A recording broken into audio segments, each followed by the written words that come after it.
राजस्थान में जोधपुर एयरबेस पर तरंग शक्ति युद्धाभ्यास चल रहा है। इस युद्धाभ्यास में अमेरिका और भारत समेत दुनिया के 8 देशों के फाइटर जेट और एयरफोर्स शामिल हो रहे हैं। रक्षा मंत्री राजनाथ सिंह आज जोधपुर एयरबेस पर पहुंचेंगे और तरंग शक्ति युद्धाभ्यास में शुरू होने वाली हथियार प्रदर्शनी का उद्घाटन करेंगे। इस हथियार प्रदर्शनी में कई तरह के हथियारों के अलावा सैटेलाइट और स्मार्ट ग्लास का भी प्रदर्शन किया जाएगा। यह हथियार प्रदर्शनी 14 सितंबर तक चलेगी।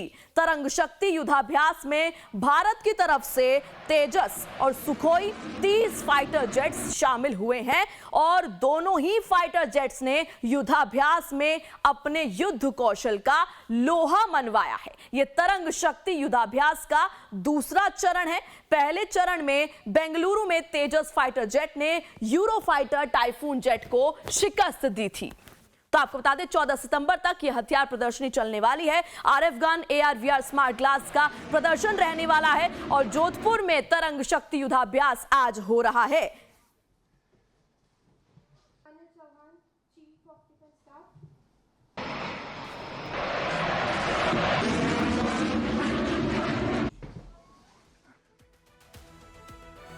तो तरंग शक्ति युद्धाभ्यास में हथियार प्रदर्शनी किस तरीके से रहने वाली है ये आपको बताते हैं। आरएफ गन प्रदर्शित होगी। इसके अलावा हाई ऑल्टीट्यूड सैटेलाइट HAPH इसका प्रदर्शनी होने वाला है। Air launch flexible asset, AR/VR smart glass तकनीक, air launch flexible set, runway maintenance, expendable active decoy, real time air crew, foldable field mat.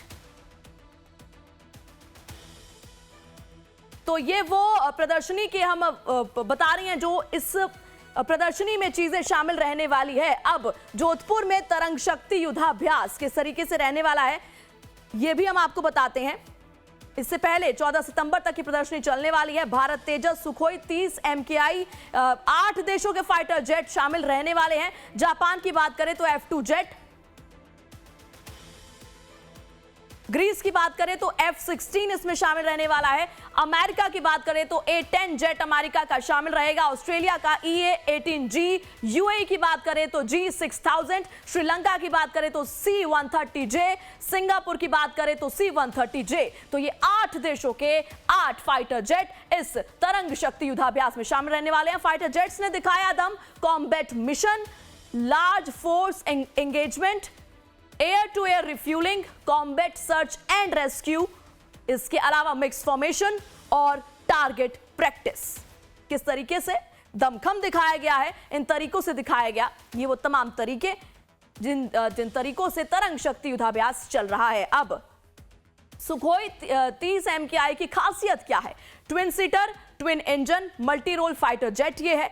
8000 kilo GSH gun से लैस है। सुखोई 30 MKI परमाणु हथियार ले जाने में भी ये पूरी तरीके से सक्षम है। इसके अलावा air to land, air to air attack में भी ये पूरी तरीके से सक्षम है। 3000 किलोमीटर तक हमला करने में भी सुखोई 30 MKI सक्षम है।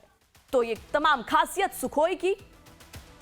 और आपको बताते चले कि 14 सितंबर तक की प्रदर्शनी चलने वाली है।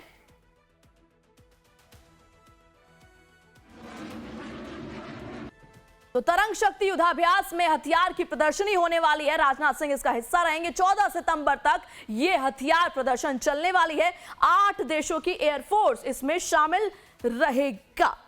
इसके अलावा अगली खबर का रुख करते हैं।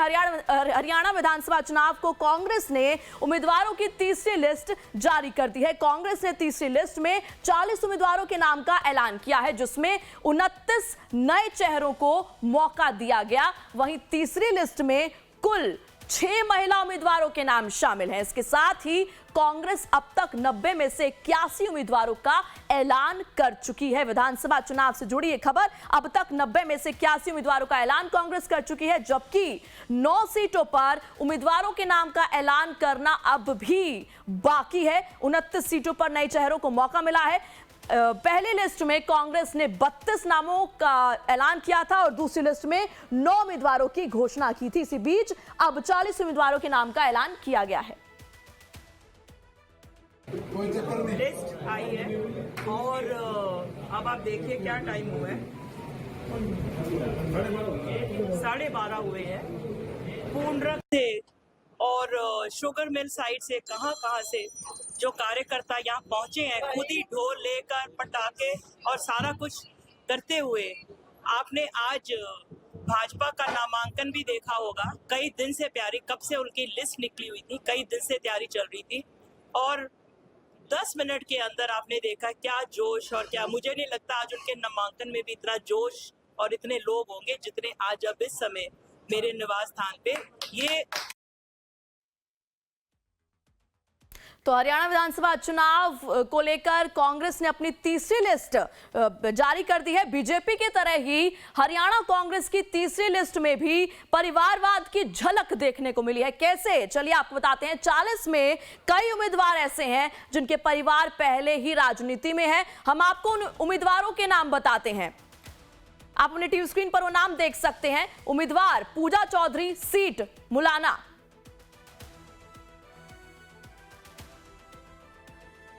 Perl Chaudhary, seat Pataudi. अनीता यादव अटेली से। पराग शर्मा बल्लभगढ़ से। तो उम्मीदवार कौन सी सीट है? तीसरी लिस्ट में 6 महिला उम्मीदवार शामिल हैं। उनके तमाम नाम हम आपको बता रहे हैं। पटौदी सीट से पर्ल चौधरी, अटेली से अनीता यादव, बल्लभगढ़ से पराग शर्मा। तो तीसरी लिस्ट में 6 महिला उम्मीदवारों को शामिल किया गया है।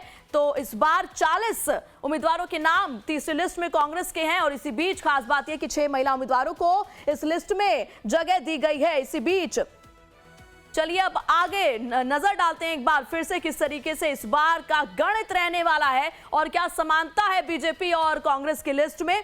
जिन 9 सीटों पर उम्मीदवार नहीं उतारे गए हैं उन सीटों के नाम हम आपको बताते चलते हैं। अंबाला कैंट, पानीपत ग्रामीण, नरवाना। 9 सीट ऐसी हैं जिन पर अब भी कांग्रेस ने अपने उम्मीदवार नहीं उतारे हैं विधानसभा चुनाव के लिए। रानिया, उकलाना, नारनौंद, ये तमाम एक एक करके हम आपको उन जगहों के नाम बता रहे हैं, उन सीटों के नाम बता रहे हैं जिन पर अब तक कांग्रेस ने अपने उम्मीदवार नहीं उतारे हैं। तीसरी लिस्ट कांग्रेस की आ गई है। आगे बताते चलते हैं। भिवानी, सोहना, तिगांव, ये वो नाम है, ये वो जगह है, ये वो सीटें हैं जिन पर अब भी कांग्रेस की तरफ से कोई उम्मीदवार नहीं अभी तक जारी किया गया है कि कौन सा उम्मीदवार होगा जो इन सीटों से चुनाव लड़ेगा। अब तीसरी लिस्ट में 6 महिला उम्मीदवारों का नाम शामिल किया गया है। कौन से वो उम्मीदवार हैं आपको बताते चलते हैं। मुलाना से पूजा चौधरी, मनीषा सांगवान दादरी से, सुनीता विर्क करनाल से, पर्ल चौधरी पटौदी से, अनीता यादव अटेली से, पराग शर्मा बल्लभगढ़ से। तो 6 महिला कैंडिडेट्स इस बार कांग्रेस ने उतारे हैं। तीसरी लिस्ट में 6 महिला उम्मीदवारों के नाम कौन कौन से आप एक बार अपने टीवी स्क्रीन पर देख सकते हैं। पटौदी से पर्ल चौधरी, अटेली से अनीता यादव, बल्लभगढ़ से पराग शर्मा।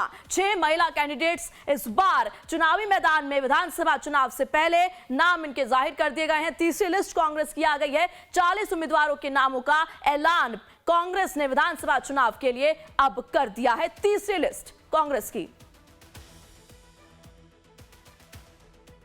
बुलेटिन में आगे बढ़ते हैं। उत्तराखंड के सीएम पुष्कर सिंह धामी आज जम्मू कश्मीर के दौरे पर रहेंगे जहां वो बीजेपी प्रत्याशी के लिए चुनाव प्रचार करेंगे। सीएम धामी सांबा में बीजेपी प्रत्याशी सुरजीत सिंह के समर्थन में रोड शो करेंगे। साथ ही सुरजीत सिंह के नामांकन में भी शामिल होने वाले हैं सीएम धामी। इसके अलावा सीएम धामी यहां जनसभा को भी संबोधित करेंगे। तो आपको बता दें बीजेपी प्रत्याशी के लिए आज सीएम धामी एक बार रोड शो करने वाले हैं। सांबा से बीजेपी सुरजीत सिंह नेता को मिला हुआ है टिकट और सांबा में सीएम धामी आज रोड शो करने वाले हैं। तो तस्वीरें आप देख सकते हैं। बीजेपी ने सुरजीत सिंह को सांबा से टिकट दिया और उसी क्रम में आज बीजेपी प्रत्याशी के लिए CM Pushkar Dhami road show करने वाले हैं, चुनाव प्रचार करने वाले हैं।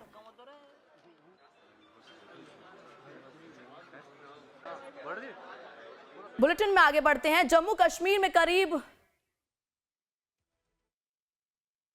तो आपको बता दें आज जम्मू कश्मीर दौरे पर सीएम धामी रहने वाले हैं। सांबा में सीएम धामी रोड शो करेंगे। सुरजीत सिंह बीजेपी ने सांबा सीट से उन्हें टिकट दिया और उन्हीं के लिए आज सीएम धामी चुनाव प्रचार करने के लिए उतरेंगे। अब जम्मू कश्मीर में करीब 10 साल बाद विधानसभा चुनाव होने जा रहे हैं। तमाम सियासी दल अपने अपने चुनाव प्रचार में जुटे हैं, जीत का दावा कर रहे हैं। वहीं अगर पिछले चुनाव में सांबा विधानसभा सीट के नतीजों पर नजर डालें तो सांबा में 2014 के नतीजे, पार्टी उम्मीदवार वोट लगातार आपको बताते हैं। बीजेपी से देवेंद्र कुमार मन्याल 34,065 वोट उनको मिले थे, 75 वोट उनको मिले थे। इसके अलावा कांग्रेस से सुभाष चंद्र 9,063 वोट उनको मिले थे। वही जेके पीडीपी से सन्नी संग्राल को 2,971 वोट मिले थे। ये तमाम वो वोट बता रहे हैं 2014 में किस तरीके से सांबा के नतीजे रहे थे। कांग्रेस से सुभाष चंद्र, जेके पीडीपी से सन्नी संग्राल को टिकट दिया गया था। वहीं अगर वोटों की बात करें तो कांग्रेस से सुभाष चंद्र को 9,063 वोट दिए गए थे। एक बार फिर से चलिए आपको बताते हैं कि सांबा में 2014 के नतीजे किस तरीके से रहे थे। बीजेपी ने देवेंद्र कुमार को 2014 में मन्याल सीट से उतारा था। वोट कितने मिले थे? 34,075 वोट उनको मिले थे। वहीं राष्ट्रीय लोक पार्टी यशपाल कुंडल को उतारा गया था और 11,957 वोट उनको मिले थे। वहीं कांग्रेस सुभाष चंद्र की अगर हम बात करें तो 9,063 वोट उनको 2014 के नतीजों की हम बात कर रहे हैं सांबा सीट से। जेके पीडीपी सनी संग्राल को 2,971 वोट 2014 के नतीजों में मिले थे सांबा सीट की। ये पूरी जो गणित है वो हम आपको बता रहे हैं किस तरीके से। अब आगे जम्मू कश्मीर में बीजेपी का चुनावी इतिहास क्या रहा है। अगर सांबा विधानसभा सीट पर बीजेपी के चुनावी इतिहास की अगर हम बात करें तो 2002 में बात करें तो एक सीट, वोट कितना 8.57%। वोट का कितना प्रतिशत था? 2008 में सीट थी 11 और वोट प्रतिशत 12.45%। वही 2014 की बात करें तो सीट 25 और वोट 22.98%। तो ये जम्मू कश्मीर में बीजेपी का चुनावी इतिहास रहा। और सांबा में वोटरों का समीकरण आपको बताते चलते हैं। कुल वोटर्स कितने हैं? 85,916 कुल वोटर्स हैं, जिसमें महिला वोटर्स 29,947 महिला वोटर्स हैं, 39,947 महिला वोटर्स हैं। वहीं पुरुष वोटर्स की बात करें तो 44,968 ये पुरुष वोटर्स हैं। तो कुल वोटर्स कितने? 85,916 कुल वोटर्स हैं सांबा में। वोटरों का समीकरण। अब 2014 चुनाव की बात कैसी रही है जम्मू कश्मीर की सियासत, कब क्या हुआ? मार्च 2015 में पीडीपी बीजेपी ने सरकार बनाई थी। मार्च 2015 की हम बात कर रहे हैं। और जनवरी 2016 में मुफ्ती मोहम्मद सईद का निधन। अप्रैल 2016 में महबूबा मुफ्ती मुख्यमंत्री बनी और जून 2018 में गठबंधन टूटा। महबूबा का पद से इस्तीफा उन्होंने दे दिया था। फिर 20 जून 2018 से राष्ट्रपति शासन लागू हुआ जो बढ़ता रहा। तो 2014 चुनाव के बाद कैसी रही है जम्मू कश्मीर की सियासत वो हमने आपको बताया। और इसी बीच आज सीएम पुष्कर धामी चुनाव प्रचार करने के लिए उतरेंगे बीजेपी कैंडिडेट के लिए सांबा सीट से। जम्मू कश्मीर में होने वाले विधानसभा चुनावों में जमात इस्लामी ने भी शिरकत करने का ऐलान किया है। विधानसभा चुनावों में जमात इस्लामी के हिस्सा लेने से दक्षिण कश्मीर में मतदान में इजाफा होने की उम्मीद है। पेश है एक रिपोर्ट। आतंकवाद प्रभावित दक्षिण कश्मीर के लोग आने वाले विधानसभा चुनावों में वोट डालने के लिए बिल्कुल तैयार दिख रहे हैं। इनमें से कई लोग ऐसे भी हैं जो पहली बार वोट देंगे। राजनीतिक जानकारों का मानना है कि चुनाव में प्रतिबंधित जमाते इस्लामी के हिस्सा लेने से वोटरों की भागीदारी बढ़ने की उम्मीद है। इस इलाके को अक्सर राजनीतिक दल अनदेखा कर देते हैं। अब चुनाव के दौरान लोगों को विकास की उम्मीद बंधी है। हालांकि पॉलिटिकल डिबेट में विकास के मुद्दों की बजाय दूसरे बहसों से लोग निराश नजर आ रहे हैं। रही बात दूसरी डेवलपमेंट की, अगर आप देखोगे सर ये होल वैली में मुझे ऐसा लग रहा है कि हमारे पुलवामा के साथ एक भेदभाव हो रहा है या डेवलपमेंट के हिसाब से बहुत पीछे जा रहे हैं हम पुलवामा के। और या तो शायद हमारी ये बदकिस्मती है या जो पीछे गवर्नमेंट रही है उनको हमारे साथ शायद कोई ऐसा दुख है कि जो हमारे पुलवामा को डेवलप नहीं करे। हम इसलिए वोट करने जाएंगे ताकि यहाँ के जो पॉलिटिकल अनस्टेबिलिटी है उसको ख़त्म होना चाहिए और साथ साथ जैसे कि डेवलपमेंट भी होनी चाहिए और हेल्थ केयर का बड़ा मसला है कश्मीर में और उसके साथ साथ यहाँ पे एजुकेशन का भी मसला है। पुलवामा सीट से जमात समर्थित निर्दलीय उम्मीदवार तलत मजीद के अनुसार उनका ध्यान बेरोजगारी, बुनियादी ढांचे और नशीली दवाओं जैसे मुद्दों पर है। 370 की बात करेंगे, इंडिया पाकिस्तान टैक्स की बात करेंगे, कश्मीरियों को वो डराने की बात करेंगे। असल बात कोई करता नहीं है। डेवलपमेंट की बात कोई करता नहीं है, एजुकेशन की बात नहीं कोई करता है, अपनी जवान को सही रास्ते पे कोई लाने की कोई बात नहीं करते हैं। हाँ, यहाँ के जज्बात जो है उनको एक्सप्लॉयटेटिव पॉलिटिक्स के जरिए उनको अच्छा खासा एक्सप्लॉयट किया जाता है। जमाते इस्लामी के पूर्व वरिष्ठ नेताओं ने दक्षिण कश्मीर में निर्दलीय उम्मीदवारों का समर्थन करने के लिए 8 सितंबर को कुलगाम जिले में बुगाम गांव में रैली की। नेशनल कॉन्फ्रेंस के नेता उमर अब्दुल्ला ने पहले कहा था कि प्रतिबंधित जमाते इस्लामी नेताओं के लिए चुनाव में हिस्सा लेना देर आए दुरुस्त आए जैसा है, भले ही वो निर्दलीय हों।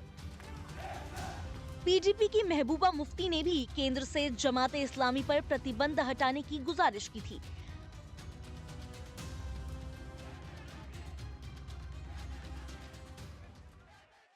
आज दपान जमात इस्लामी इलेक्शन लड़े मे तरह फिक्र जमात इस्लामी लगामो बैन 3 स्कूल कर बंद 3 बागन कोर कब्जा तम थे बैन लगित तीज पार्टी टुकर कर पीडीपी टुकर कर वोतान बह जमात इस्लामी कैंडिडेट ब्याक दपान बह जमात इस्लामी कैंडिडेट मगर असली जमात इस्लामी तिम अजाबस मज तिम जेलन मज तिम NIA पत तिम ED पत तिम तमाम एजेंसी पत